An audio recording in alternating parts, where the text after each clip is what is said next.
Welcome back to The Fish, the Marlins here on OOTP 26, and before we actually dive into the 2031 campaign here, I did just want to talk very briefly about how we made a couple adjustments down here in the players section of the league settings. First one we did was we tacked on few generate establish international free agents just to simulate the NPB and Cuban players coming over. I might just make this Japan because I don't know if I want Cuba, or I might make it like 70-30 or something like that. Yeah, something like that. Well, we'll do mainly Japanese, a little bit of Cuban, but only 5 guys per year. Simulate some of the guys coming over because the NPB is not in this game anymore, so you can't do that. And then also, like, the Korean guys that come over are never any interesting at all. So, like, there's never a Korean guy that pops up that you're like, oh, this guy could be interesting. It just never happens. So maybe I should just do Korea on here too, honestly. Yeah, something like that. That'll be the split we do for now. Maybe I'll adjust it at some point, but there's going to be 5 per year generated international established free agents from Japan, Cuba, and South Korea. Those are where they're going to be pulling the players from. And then I guess there is just a percentage of a random nationality. Sure, that's cool. And then we also added a bunch of stuff into international scouting discoveries. This is one thing I like to play around with when I do just like... I don't really play this game when I'm not recording anymore, but when I used to, and I would get like a few years into it, 10 years, something like that, I would really just start going buck wild and just be like, let's get players from Bulgaria and Estonia and just wherever the hell I felt like getting players in from. But we're keeping it a bit more realistic in this, just adding some stuff that I feel like was just not in this that it should be. Like, Curacao is not selected at all in this by default, and I just kind of adjusted some of the numbers based on what I think. So, like, clearly it's still going to be mostly Dominicans and Venezuelans, and then it's Mexico, Curacao, Panama, Australia are like in the same category, I feel like. You got Colombia. This is what Cuba is on default. I just kept it the way it was. Bahamas aren't checked. I feel like we've been seeing a lot more Bahaman players, so we're checking that on. And then I also checked on a bunch of different South American countries. Like, I don't believe that Nicaragua is usually selected, but they are now. The Netherlands is not usually selected, so I checked on that for a bit. I also adjusted, some of the ones down here. So you have like the sub ones where it's like Germany, Italy, Brazil. We checked on England just because I thought it would be interesting to just have some English guys coming in here and then. Aruba was already on. And then we added Chile, El Salvador, Guatemala, Peru, Honduras, Paraguay. Felt like it was interesting. Honestly, Honduras could be a little bit more. Maybe I'll adjust that, but yeah, we just added a bunch of ones. Then I also added Czech Republic because I was like, I don't know, maybe at this point in the future, they've made the World Baseball Classic a couple times or something, and I don't know, maybe there's some dudes coming up in the Czech Republic. Just, get some new countries into the game here. So we are here at opening day, and I just wanted to pause real quick because I'm seeing that we're starting things off here in Flushing, but Paul Skeens signed with the New York Mets. Big time signing for them. So the New York Mets get him through 2037. He hasn't opted after 2034. So Paul Skeens is now in our division. So that could be a boost to the Mets here because the Mets, I don't really think they've been that competitive. Like, we've won the division most of these years, and the Mets have actually kind of been quite bad ever since 2026, where they were good. 2027 onwards, they just have not been above 500. So maybe Paul Skeens is gonna be what they need. I'm also seeing they have Ethan Norby here, who is Connor Norby's brother from East Carolina, and they do still have a lot of familiar faces. They've got Juan Soto. He's still here. He's 32. He has not aged in this game like he did in last year's game where he was with us with the Angels for a long time, just putting up really, really good numbers. He's still like a productive player, but he's not quite Juan Soto anymore, it appears. Francisco Lindor is 37 and still their shortstop. He's actually been, better than Juan Soto late career. Sal Stort is their first baseman. J.J. Weatherholt's their second baseman. Francisco Alvarez is still here as their franchise catcher. He's really good. They got this guy in right field who's really good. Willie Leba, who's in left field, is really good. They got him from Cleveland. This guy, I don't really know why he's in second for them, but whatever. And then they also have Jason Dominguez from the Yankees. This is his second season, or I guess he got traded last year. So this is his first full season on the Mets. And there it is, folks. There's the first Spencer Strider injury, a sprained UCL, out for a month. Not ideal. Also, Camilo Diaz is out, injured, diagnosis pending. Hopefully that's not anything serious, but Spencer Strider will be out for at least a month here, and it's unfortunate because through 3 starts, he's been really, really good. So now just the most obvious option is that Noble Meyer is going to move into the rotation. Back into the rotation, we're going to dip down into AAA. For a reliever, Cameron Wagner is down to a 40 overall, it appears. So I don't think we're going to go with him, although he has been good in AAA. I'm basically deciding between Wagner or Dylan Smith is kind of intriguing, the guy we picked up for just the Dustin May dump before the offseason, or at the start of the offseason. He's been solid in AAA so far. There's also Matthew Gallant, who has been good in the rotation. We could give him a chance in the bullpen. How many lefties would that be? Okay, that would be 4 lefties in the pen. 4 lefties, 4 righties. I mean, we could probably hack that. Gallant is on the 40-man. Why is it... Okay. So yeah, Wagner is on the 40-man, but I'm not really wanting to go anything with him. Dylan Smith is also on the 40-man. Gallant is on the 40-man. And I believe that there's also like some other guys, like Teneo here, who's interesting. We could possibly go with him. He is on the 40. Let's go with this guy. Why not? He's got the highest upside here, so we're going to go with Teneo. He's going to come up to the big league club, go into a middle relief role as the long relief lefty to pair with Shaviyi as the secondary role. And that is just brutal. I don't know how you rupture your Achilles and you're only out for 3 months. That seems absolutely absurd to me. But Nolan Shawnuel just ruptured his Achilles tendon. And now we have a glaring hole at DH. I guess we could just put Camilo Diaz there. Camilo Diaz could go to DH, play every day against both sides.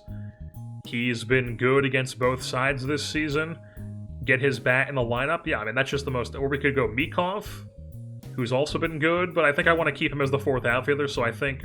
the thing is, if we put Diaz as the DH, we could theoretically keep him still as the backup infielder and then just have, like, another option at backup DH.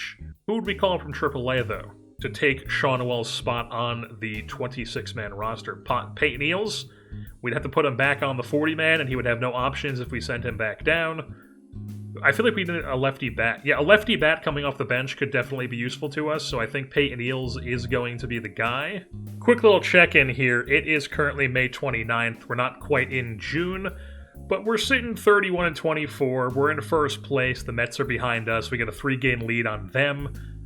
And as you can see here in the Who's Not section, Peyton Eels and Nicholas Partridge have just been terrible as of recently. Nicholas Partridge has been bad overall this year. I don't know why this guy can't hit. Is he playing defense this year? Once again, has like a not positive ZR at first base, despite having a 70 first base rating. So this guy just makes no sense to me. He's not hitting, so we're probably going to be sending him down to AAA here soon. Peyton Eels, we have a bit more faith in him to turn it around because he has done it on the bench for us before. So Peyton Eels will probably stick around as a lefty coming off the bench, but maybe we put Partridge as the lefty off the bench. But Eels doesn't have options, so yeah, we'd probably send down Partridge. And we currently have Mark Antonio Plane, whatever this guy's name, Mark Antonio is what we calling him. Playing first base in AAA here for us. You can see his ratings are already looking pretty solid. He's got a ton of these potentials as well. Number 22 prospect in baseball. He was in AA raking. He's only been in AAA for 4 games. He's gotten off to a rough start, but it's only 4 games, 20 plate appearances. and we're leaning towards calling him up sooner than later. So this guy might be coming up and playing first base for us here in the big leagues. Maybe like mid-June, something like that. And then we also have Mr. Ramon Hernandez down here in Double-A this season. He expects to play in the big leagues. He's pissed off because he's not in the big leagues.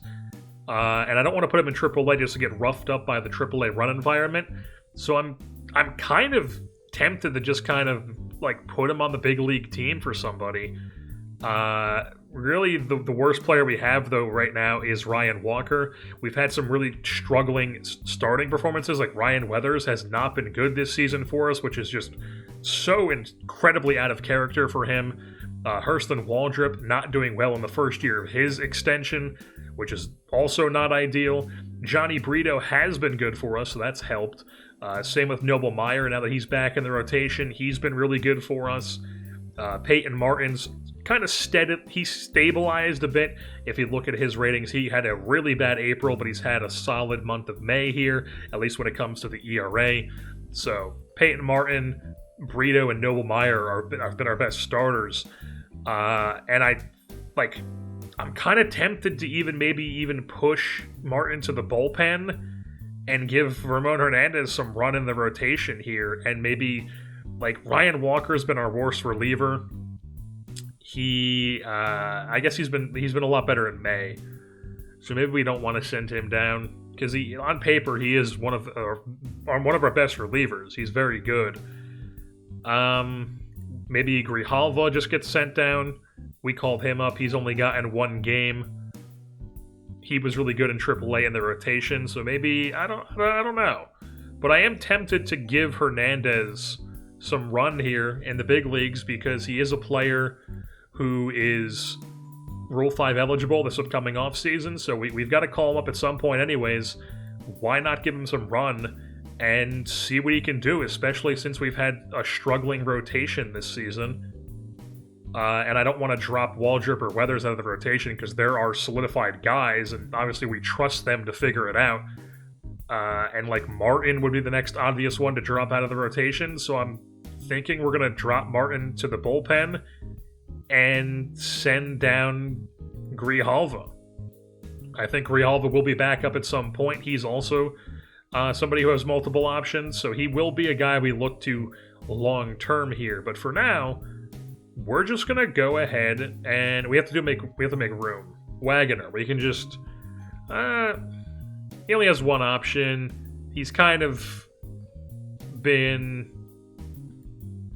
honestly Gallant. Gallant is the guy who has to come off. We're just gonna do it. We're getting rid of Matthew Gallant here. We're gonna waive and DFA him. Ramon Hernandez come up to the big leagues, and he is going to slot into our rotation.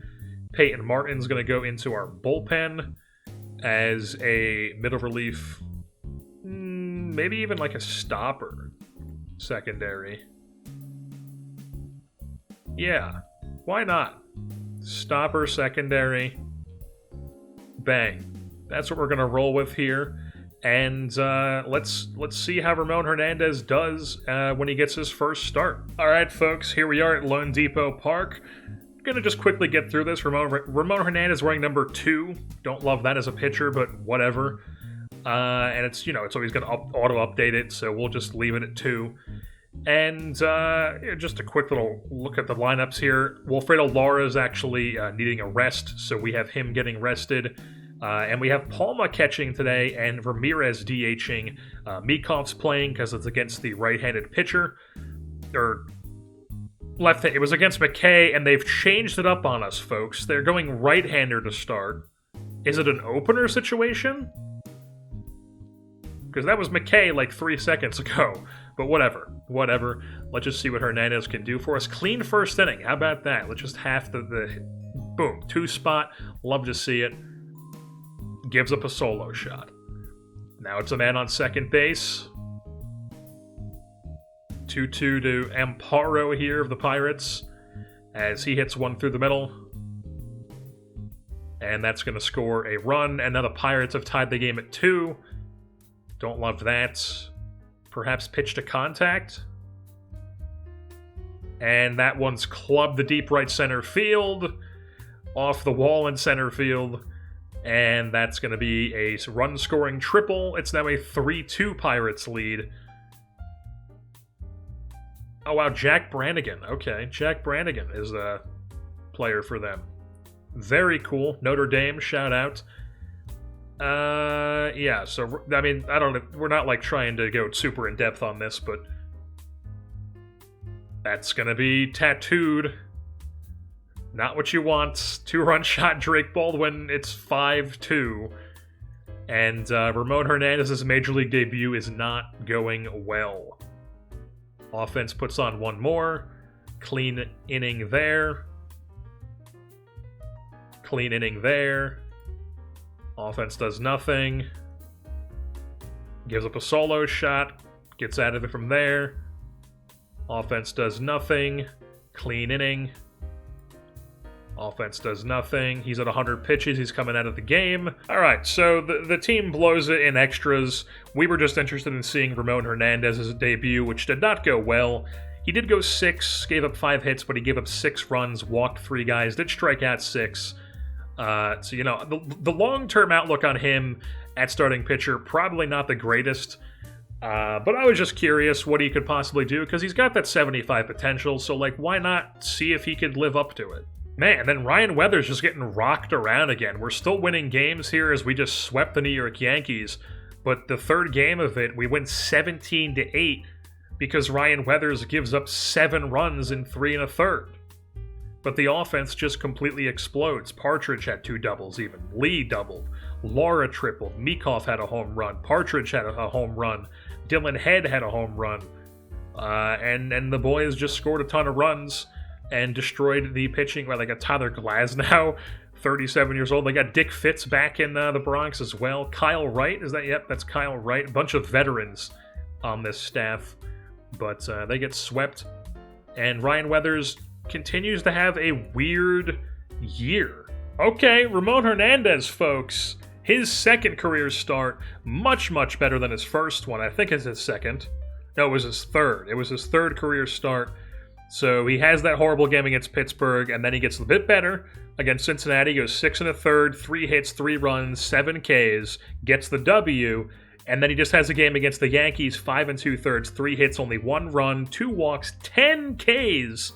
Doesn't get the W though, and we win 3-2 in extras on a did we win on a Peyton Eels walk-off or something? Like, what the hell happened? And then right as I was saying that we might send down Partridge and call up Mark Antonio, Partridge here in June, he must have heard me say it, because he's all of a sudden like, yeah, send me down, watch what happens. Folks, we just had another decent Ramon Hernandez start. 5 innings, 6 hits, 2 runs, 2 walks, 8 Ks. And he doesn't get the W because Ryan Walker blows the save, but then Teneo gets the win as we beat the Atlanta Braves in a 1-run game. So Hernandez here, maybe he is going to be viable as a starter. I don't know. We'll have to see. Obviously, we want more than like 4 starts before we start evaluating everything, but you know, the game seems to think he could be a 75 potential starter. He's got the stuff. He's got 3 elite pitches. It's just a matter of if this other stuff can catch up and develop. The control is always going to be an issue with him, but if this stuff can just, you know, power his way through starts, I mean, why not give him some time give him some run in the rotation? Okay, and then what does he do his next time out? The bullpen blows it. Keegan Akin has like his worst appearance ever for us. He's actually not been that great for us this season here at 36 years old. Blows that game, but Ramon Hernandez, 6 innings, 1 hit, 1 run, 2 walks, 8 Ks. I mean, Ramon Hernandez, folks. And then Partridge doubled in this game as well. He continues his tear. He's up to a triple-digit WRC plus now. He's got his June with a 155 WRC plus, 394 WOBA, 6 doubles and 5 home runs, 17 runs driven in with a 947 OPS, and only a 294 BABIP too. So it's not like he's got this charge by like a 400 BABIP or something. So just a quick little update here. Spencer Strider, I put him on a rehab assignment and it just totally forgot about him. So he's gotten a bunch of appearances down here in AAA. But the thing about it is, we're in this situation now with our pitching staff where I don't want to put him in the rotation anywhere because I'm liking how Hernandez is pitching. He had another decent start here, gave up only 1 earned run, 3 total because I guess errors, 8K game and 4 1/3 gets the W. I don't know if he got the W, but he we did win the game. Yeah, he did not get the W, but we did win the game. So yeah, I don't want to mess with him. Myers been solid enough. I guess he struggled a bit in June, but he was really good in April and May. Yeah, we like Burrito's obviously not going to come out. I'm not going to take out Weathers or Waldrop, even though they've been kind of down this year. And it's like the most obvious guy to get rid of would be Ryan Walker. But Ryan Walker, I trust that he's going to figure things out as the season goes, and he could still be a useful player for us down the stretch. Whereas Spencer Strider, we could bring him back, and then he just immediately like breaks his arm or something, and then we just like DFA'd Ryan Walker for no reason. So I'm thinking I'm just leaning towards waiving and DFAing Spencer Strider. And if he doesn't accept assignment to AAA, then we're just going to cut bait on him. Also, you can see here that Nolan Schanuel somehow only has 2 weeks left on his ruptured Achilles tendon. No idea how you can rupture your Achilles tendon in early April and then be back before the All-Star break, but that seems to be what Nolan Schanuel is on pace to be doing here. He's somebody who, we don't have him to like we made sure we front-loaded it, so the back end of it was like not the worst. His bat, is it better than what we get from Diaz right now, who gives us 19 home runs? Not the greatest WRC plus, but he's hitting a ton of home runs for us.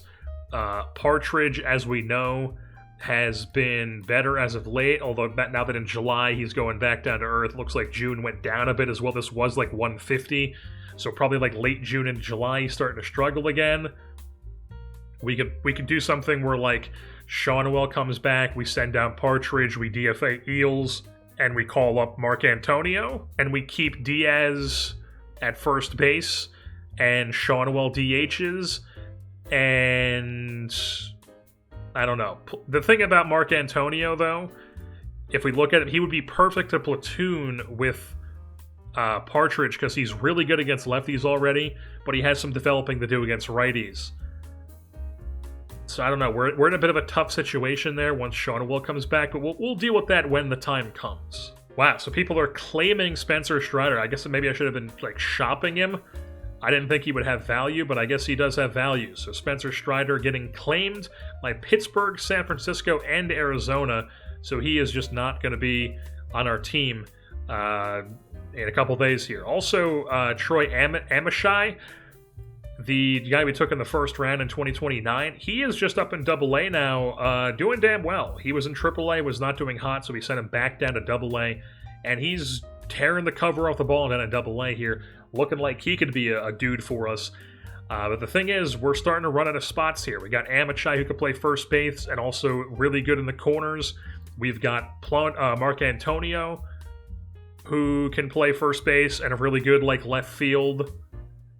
Definitely wouldn't want him in right field. He could play a good enough left field, I should say. Wouldn't want him in right field at all. But yeah, we've got some dudes because like we have Mark Antonio, we have Amishai. So we've got some spots opening. We've got some guys coming up, and we don't have like a ton of spots opening up. Like Vargas is in left field, Garza's in right. We like Meekhoff. Head is locked up long term in center field. Like, we could move Garza to center field or somebody like that, but we want Head in center field. I guess theoretically we could try to move Vargas into the infield. Like, maybe Vargas becomes our first baseman if Partridge can't figure it out. And Partridge becomes like a lefty bench bat for us. And Brooks Lee moves to shortstop. Or maybe that's something that happens. Like, maybe Brooks Lee moves to shortstop next season. And then opens up second base for like Diaz, or maybe Lara moves to second base and then Partridge plays third. We've got some possible scenarios. Diaz mixes in here as well with his pop. Like he's like a De Los Santos, like a Davison De Los Santos type bat for us. Yeah, we've got some interesting possibilities here coming up with some of our guys who are getting close to the big leagues here at this point. And Spencer Strider does indeed get claimed by the Pittsburgh Pirates, so he is going to pitch for them for the rest of the season. And who knows? Maybe he's good, maybe he's not. Not really going to add him to former Fish because he was here for a cup of coffee. But it is now July 11th, which means it is time for the first-year player draft. You can see we are sitting at 57 and 36 here atop the National League East Division. Things have been pretty good so far this season. Steady first-place team. The Bats are doing what they do. They score a ton of runs. The most runs scored in the National League. We're top 3, top 2 in all of these. Average stats and OPS were second. The highest WAR. Third WOBA. Second in hits, extra base hits. Not hitting a ton of home runs, but we're getting the job done. Walking a decent amount, not striking out a ton. Stealing bags and running for good base running value. So that's good to see. Usually we have like one or the other. And then on the pitching side of things, the overall ERA is great because our bullpen's been so good, but our starters' ERA has not been great because Weathers and Waldrop and just overall the rotation hasn't been the greatest. The bullpen has really carried us. Fourth still in runs allowed. Not the greatest WAR because of our pitchers, but then second in hits, opponent's average, the best BABIP.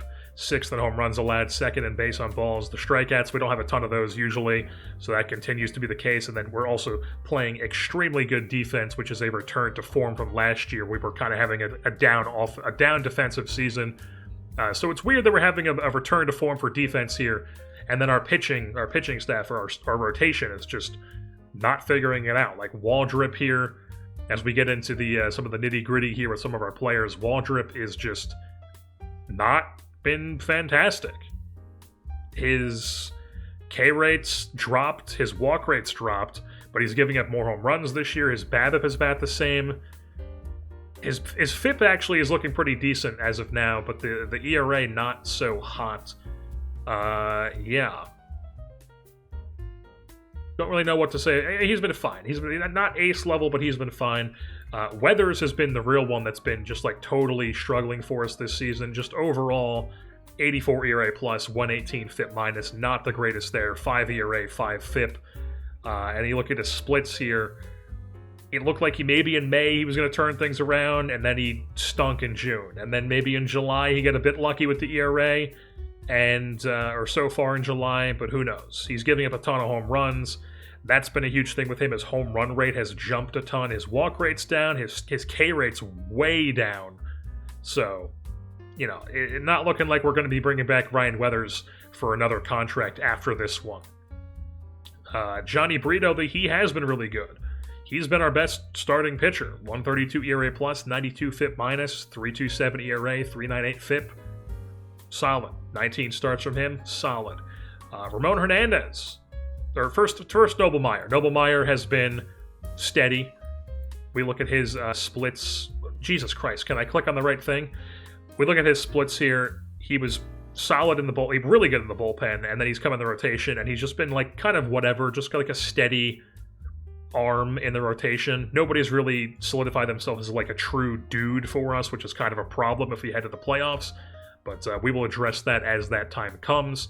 And then Ramon Hernandez, the experiment of the low control, nasty stuff starter who the game thinks could be a 75 potential starter, his career so far has been positive. 7 starts here in the big leagues, better than league average ERA plus, FIP minus. He's giving up a 1.6 home runs per 9, which definitely needs to come down. But hopefully that can at some point. The walk rate is under 10%. The strikeout rate is above 30%. I'm kind of optimistic. I'm kind of optimistic about his long-term outlook here in our rotation here in Florida. So Ramon Hernandez, hopefully he can keep it going for us. And then in the bullpen, Keegan Akin has definitely not been as good as he usually is. He hasn't been awful, but he's giving up way too many home runs this year.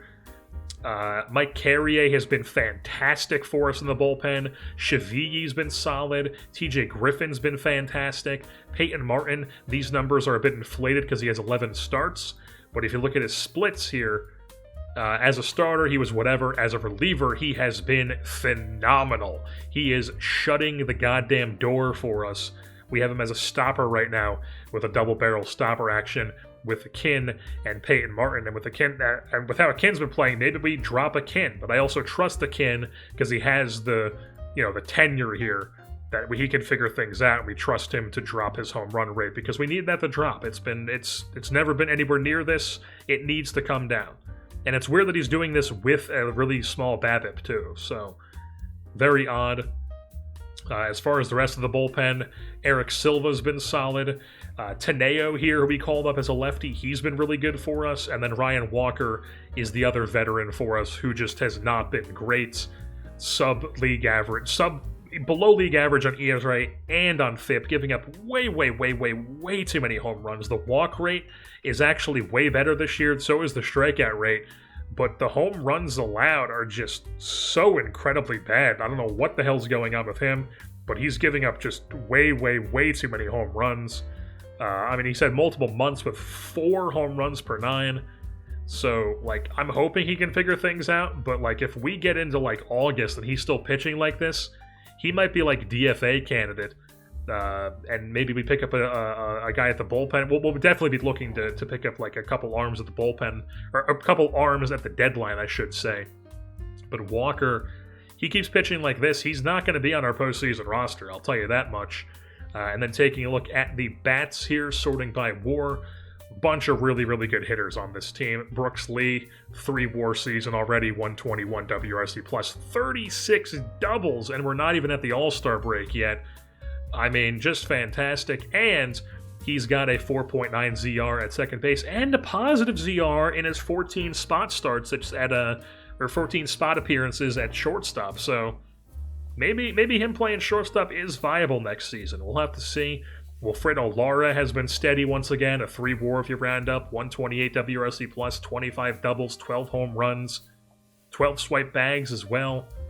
Really solid. Agustin Ramirez continues to just be a steady hand for us. 2.4 WAR, 117 WRC plus, 15 doubles, 11 home runs. Shedry Vargas, 2 WAR for him, 128 WRC plus, 15 doubles, 12 home runs. Acosta's got a 2 WAR here. He's actually got a 7.4 ZR, so that's incredible. Dylan Head's not been hitting the greatest. He was hitting well to start the season, I should say. In April, he was fantastic. In May, he slumped. In June, he was pretty much good again, and now so far in July he's slumping, but he is here mainly for his I guess I shouldn't say he's here for his glove, because we like his bat. He's got a good bat. It just hasn't been great this season, but we are hoping he can turn things around and continue to be what he was for us the past 2 seasons. And then he also has 22 swiped bags here at a 91% success rate, which is good to see. Jorge Garza has been really good in his platoon against right-handed pitching role. 111 WRC plus, 15 doubles and 9 home runs. And Jorge Garza doing the damn thing. He's starting to progress here, looking really damn good against right-handed pitching. Love to see it. Jorge Garza, the Venezuelan. Camilo Diaz, like I said, he's a De Los Santos type bat where he is going to strike out a ton, but he's also going to hit a goddamn a lot of home runs. 20 home runs here for us on July 11th, which leads the ball club. He's hitting 5th for us against righties and against lefties. Miguel Palma's been fine as a backup catcher. Chandler Simpson's even had some value for us. He's not swiping bags at the greatest rate. That may be because I have him cranked up to just be going basically anytime he gets on base. He's like Louisville out here this season. But yeah, Chandler Simpson, he is what he is. Partridge has been up and down. Mikov has been up and down, I believe. I guess mainly just bad, which is not good to see. But we still believe in him long term. We have to with his profile. He's way too good of a prospect to just never ever pan out. So yeah, we trust him to figure things out. But he has been good against lefties, so it's mainly against righties that's dragging down his overall numbers. But against lefties, when he plays in that short side platoon, he's performing quite well. So we love to see that. Peyton Eels, he has not been great. His time as a Marlin is probably coming towards an end here. He's about to be 32 years old. And like I said, we got some younger guys coming up the pipeline here. So Peyton Eels, he may be a DFA candidate here. Not DFA and then send him back down to AAA if he clears. But like, you know, probably not going to be the big league team here for much longer with Mark Antonio and Amishai both knocking on the door. Mark Antonio here still tearing things up down in AAA. He can come up at any time, basically. And then Amishai, same thing with him. He is tearing things up in AA. Was not good in AAA, but he's so good in AAA that I would say he's not as ready as Mark Antonio is as a bat, but definitely next season at some point this guy could be in the big leagues for us. And then just a quick update on Chris Ramirez here, who is on the 40-man. He's on the 40-man, so Ryan Walker is struggling. Chris Ramirez is like an obvious replacement for Ryan Walker. So if Walker doesn't figure things the fuck out, Chris Ramirez is going to be up in the big leagues for us. And then just an update on some of our guys in AA as well with the pitching staff. Pedro Patino here, another one of these. I guess it's just Patino because there's not the tilde on the end, so it's probably just Patino. But you would think it would be Patino, but maybe it's like Junior Caminero, where it's like, you know, you start to be like, oh, there's an N, so it probably has a tilde on it, so you're like, oh, it's Caminero. But no, it's actually just Caminero because it wants to fuck with you. But anyways, Pedro Patino here. He's like a Ramon Hernandez type guy with poor control, but looks like he could be really good. He's pitching well. Jose Hernandez here has actually been really good in AA. He's got a 2 WAR. He could be in the big leagues right now if we wanted him to. So Jose Hernandez, he's 21 years old. That's good to see. Brian Burnett, he's been solid with a really, really, really good FIP down in AA. He expects to play in the big leagues. So we've got a bunch of young players who are like on the cusp of the major leagues here, and our team could be looking even younger as we head into the future here with the Marlins, because we've had a young team for a while. Like, we don't have a lot of 30-year-old players. Brooks Lee he's in his 30s now. Ramirez is gonna be in his 30s next year. But like, Lara's not even 30 yet. No, neither is Vargas. Head, Garza's really young. Diaz is really young. Partridge, Meekhoff. So the team is just looking like it's going to be even younger here heading into the next couple seasons, because we got a bunch of guys knocking down the damn door here. Oh, and then also just a show of the expanded standings here. We have a plus 92 run differential, and we are plus 500 in 1-run games. So that is good to see. Plus 92 is the 3rd best run differential in baseball. The Colorado Rockies have the best run differential in baseball, even with an 11-15 record in 1-run games. Number 2 is the Boston Red Sox, and then we are the 3rd best run differential in Major League Baseball. But we are now here for the first-year player draft in 2031. We have the 30th overall selection this season. The Nationals will be selecting number 1 overall. So let's hop into it here, and let's just see who the Nationals take 1-1. Casey Peterson, Rich Homie Todd. Cool. From Western Michigan University, extreme ground ball, insane personality class. This is the type of pitcher I love, but we're never going to be able to select a guy like this because they'll always go 1-1, and we're just never going to have 1-1 because we're a steady contender at this point, and we're just never going to be a top 5 pick in the draft. It's just not going to happen. So we move things on to our pick here, 30th overall. Take a look at the sortable list. As if we look at all batters, a lot of high school guys. There's this guy from college, doesn't have a ton of pop. I did look preemptively to see if there was any like standout shortstops. There really isn't. There's this guy who could probably be a shortstop, but like, is he like true? He's not a first-round pick, obviously, but we'll add him to our draft thing just to have him highlighted here. But we're not taking him now, but we might be able to get him, and he's 22 out of Kentucky. So he might be a guy who could get to the big leagues fairly quickly, and maybe the bat does turn out to be pretty decent with his 55 BABIP and 60 gap power potential. Maybe he can get some development boosts on the power and the eye. Who knows? But this guy is interesting. Mike Richards, not to be confused with the former hockey player. But here in the first round, I think we are leaning a college guy. At least if there is a good college guy we can take, we can sort by college players. Yeah, Yeah, this first baseman, interesting bat, but I don't know if I want to take him out of Chico State University. Lefebvre is out of Ohio State. Yeah, he's got the BABIP, the gap power, the avoid K. Really good second baseman type. He could be like a Brooks Lee type guy. Maybe we go with that guy. Lundberg, he's got a more interesting bat, but not a good defensive profile. Steve Lundry. Okay. He could be a really good third baseman with this speed profile and this bat. Good second baseman, too, even with the 50-turn DP, it looks like. At a Fordham. But he doesn't have the greatest personality class. Josh Mallory. Don't really like that with the gap and the power. Scott McClellan, he's interesting. Looks like he could be a really good corner outfielder too, left fielder. Yeah, he's interesting. Quintero, no, it's all just avoid K, no pop to his bat whatsoever. Are there any good pitchers, relievers? And then we've got Nick Dean, who is a college starter at George Mason with good personality class. You know, we've got a bunch of pitchers. We don't have any, like...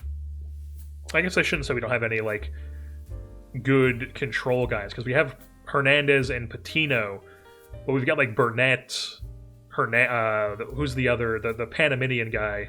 Is he also Hernandez, or is he Fernandez? I forget what he is, but this guy, really good personality class, lefty. Very intriguing. Very intriguing here, Nick Dean. So I think Nick Dean or Lefebvre would be who we prefer. That is how you say this, right? Lefebvre. We also kind of like Lundberg, but I think I prefer Jake here more, just because he has the better defense, and Lundberg is just going to be limited to being like a first baseman, maybe a second baseman if he can develop some of that, or if he can get a boost. And then McClellan is interesting too. High work ethic on him, but this guy is also durable. So yeah, I think it's either between Lefebvre here or Nick Dean. Our director thinks we should take Mitch Olson, a high school guy. I'm just not interested. Not interested in a high school guy. What if I ask for a pitcher? He wants us to take a high school guy. I don't want to take a high school pitcher. I just don't. I wish I could, like, hey, recommend me a college guy. That should be an option on here. Recommend college player. Honestly, we might prefer McClellan over Lefebvre. If we compare these two guys, he's got better BABIP. His is more avoid K, which I care more about the BABIP. They have the same gap, and then McClellan has more pop and more I. They've got, like, similar speed profiles. He has some more stealing. McClellan does. And then defense, like, I guess Lefebvre can... Like, they're both utility types. They can be. I didn't realize that Lefebvre has 60 outfield range. They both have 60 outfield range. Lefebvre has the arm in the outfield, though. Like, McClellan's bat, I just think, is a little bit better. They're both durable, too. Now, the thing about it is that Lefebvre does have the defense edge, because he can give you some really good corner outfield, and he can give you some really good second base, but it's just that eye is not as good, nor is the pop. I think we're taking Lefebvre. We're taking him. Boom. We're meeting the demand on Jake Lefebvre, 30th overall. We move things on to round 2, and of course that other guy is not here anymore. Is Nick Dean? Are we lucky? Are we lucky? He's not. This guy is not interesting. This guy is interesting. Nick Rudd, righty out of Cornell College in Mount Vernon, Iowa. But when it comes to the college hitters, Quintero's a no. Mark Black's got an interesting bat. We don't love the power and the eye. Gary Purvis is a no because of his defense. This guy is... The power and eye is just so bad. Elgis Mason... Okay. This guy could maybe get like a Brooks Lee type dev boost at shortstop. The bat isn't anything special though. The BABIP could be 50. The power could have some decent stuff to it while also not striking out a ton. He could be interesting. Christian Phillips is definitely interesting from Little Rock. Shout out Little Rock. Fun fact, LSU just won the College Baseball World Series, and they lost at home in their regional to Little Rock, who was the worst team in the field. So Little Rock and they were the only team to beat them too, I believe. Little Rock was the only team to beat LSU in the postseason this year, and just crazy stuff. But yeah, Christian Phillips here, he's interesting. I don't think he's. Now maybe I'm looking at this from a standpoint of like we could use a shortstop, so maybe that's why I think he's more interesting. I like the 80 gap power on this guy, Bobby Stein from Oklahoma State, but I think I do prefer. I don't know. What about just high school guys? Just anybody who's available here, or just look at the high school guys. Too much swing and miss. That's an interesting bat. That is Butch Parrish here. Very interesting bat. No. Yeah, so with bats, I think it's either Butch Paris or was there another guy here? Yeah, it's definitely either Butch Paris if we go with the bats, or Elgis Mason or Christian Phillips, whereas the starters would be Nick Rudd. I don't think any of these guys were better than Nick Rudd. Chris Smith is decent. But yeah, I think I prefer Nick Rudd still between all these guys. Yeah. And then were there any high school starters that were... I mean, there's a bunch of high school starters, but these guys are like really prone to just being like, you get them in the system. After a month, they're just suddenly like a 45 potential. I mean, there's some good-looking guys here. Balderas here. Joey Rogers. I think I prefer the college guy, though, just to get a college guy in. And he's already got his movement up to 45, his BABIP's 50. He's already got 3 pitches in the 40s. His stuff and control are already 35. He's got a bunch of pluses. He just recently got a plus to his velocity. We're taking the pitcher. We're taking Nick Rudd. He's our guy. Boom. Second round pick right there. Bang. Take it. Then the bats here. Elgis Mason is still available. What was that other infield? Mike Richards is still here. We might have to look to take him in like the 4th, maybe the 3rd, because he is a college infielder. I'm kind of tempted to take Mason and then take Richards next round just to ensure that we get him. And we have like 2 chances to have a potential shortstop pan out. We're going to do that. Yeah. So Mason, we're taking him 3rd round. And then in round 4, Mike Richards. I don't care if this is reach. We're just taking him. Boom. Round 4, move things on to round 5. There's still a 55 college bat here from Northwestern. No defensive home. He's a first baseman. But he doesn't have like the pop or the gap power to really play first base. This guy's interesting. Josh Cooper. What is he? Line of scrimmage? Sure. Outfield range, solid. Really good speed profile. 80 base running, 80 gap power with that speed. Now, the contact is kind of concerning because he doesn't have the greatest contact to get it on base and use that speed enough. But he could develop that stuff. And then we've still got some college starters here. Not a huge fan of Norm Rieger. Mario Herrera is definitely interesting with a 6-pitch mix here. Fastball, curveball, changeup, sinker, splitter, knuckle, curve. All look like they could be good. Really good control. No, on the 45 control. Honestly, I think we might go Mario Herrera here from Rhode Island. Yeah, let's do it. Mario Herrera, boom, lock him in. Move things on. And I know we're looking at just college guys because I prefer college guys. So I'm not like oversighting that. I am very much aware that we are looking at just college guys. I think we're leaning either John Bell here or Josh Cooper, and I think I prefer Cooper simply because he has the big gap power with that speed. We got this big bat here with no position. Tommy Laughlin, we might take him next round just to get this possible bat in the system. But I think we want to go Cooper. They're both 45s. Let's get some pop. Let's get some pop in the system out of Akron here. Tommy Laughlin. Move things on. Josh Cooper's still here. Let's not even hesitate. Let's just take him. Bam. Line of scrimmage. Welcome to the team. We're now on to our 8th round selection here. Any good? We still got some 50 college starters here. Dustin Stevens, he could be good. I don't love the 45 BABIP or the 45 control, but the stuff, movement, 3-pitch mix here looks good. David Willis, he's been performing well in the draft league. How is Stevens? Stevens has been getting rocked in the draft league, so maybe we don't do him. David Willis here could be interesting out of the University of Southern Mississippi. But I think we like Willis. Willis is going to be our guy here out of USM. What are you doing in Hattiesburg? Kicking it. Yeah, so David Willis, 8th round pick. Bang, lock it in. Move things on round 9. Kind of tempted to take McIntosh here.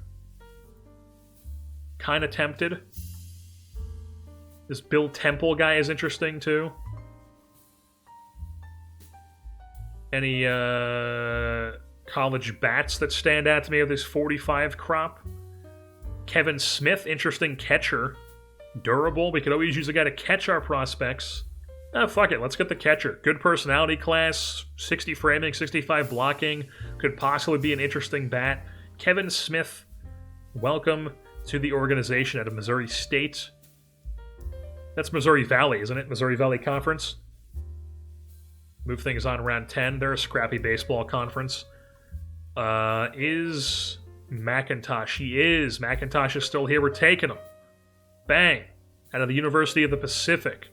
Move things on round 11. The Stevens guy is still here. I'm kind of tempted to take him just because he's still here, and we're going to do it. Bang. Lock him in. Alrighty, so we are here at the end of the 2031 player draft. As we left off, I believe we took Stevens round 11. And then in round 12, we took Todd Redding.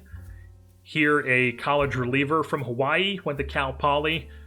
He went to the same place as Brooks Lee went. I'd imagine that Brooks Lee's dad is still the coach there, too, in this universe. So Todd Redding coming out of Cal Poly. He's our 12th round pick.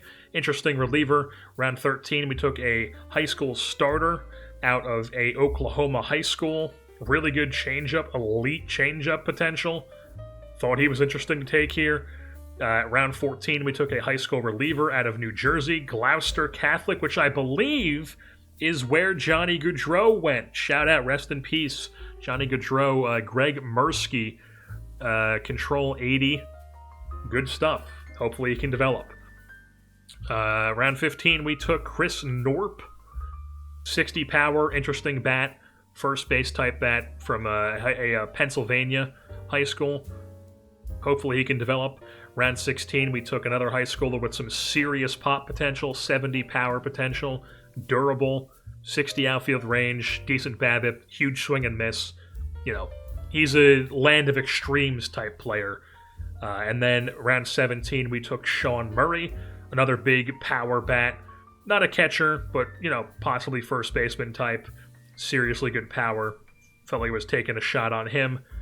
Round 18, we took George Carmichael, kind of being, I don't know, my mind is being warped by Hernandez and Patino right now in our system, that I'm like, you know, maybe a guy like this isn't actually as not valuable as I would normally think he is, with the poor control and poor movement, with the really good stuff, and the 380 grade potential pitches here. Now, Patino and Hernandez don't have extreme fly ball, so this profile with this, that's definitely less intriguing, but it's, you know, it's round 18 of the draft here. Why not take a Toronto high schooler, George Carmichael? Then round 19, we took Jonathan Purcell, high schooler from Worcester, Mass, going to the Avon Academy in Connecticut, one of those northeastern sports high schools, I guess you could call them. Good movement, good control, interesting player. Maybe he develops. And then in round 20, we took Todd Rubush. Yeah, Rubush. Lefty out of a high school in Oklahoma. Really good stuff. Movement, 3 good pitches, horrible control. Maybe he develops.